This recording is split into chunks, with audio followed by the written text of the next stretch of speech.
তুমি শুধু আমার ক্ষতি করো নাই, তুমি তুমি আমার মাইরে ফেলাইছো।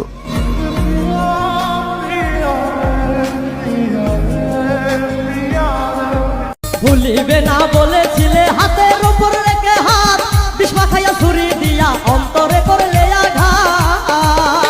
তোর মনেতে ময়লা ধুইলে যায় না রে কয়লা, তোর মনেতে ময়লা ধুইলে যায় না রে কয়লা। তোমার মতো সোনার চামচ মুখে লইয়া আমার জন্ম হয়নি। আমি ছোট্টবেলা থেকেই স্ট্রাগল করে বড় হয়েছি। স্কুলের বারান্দা, কলেজের ক্যাম্পাসে আড্ডা দেওয়ার মতো সৌভাগ্য আমার হয়নি। আমি ওই সময় থেকেই বাস্তবতার সাথে যুদ্ধ করতেছি। কষ্টের কাজ করি, তাও কষ্ট মনে হয় না, কারণ ফ্যামিলির বড় ছেলে আমরা। আমাদের দায়িত্বটা কাউকেই বোঝানো যায় না।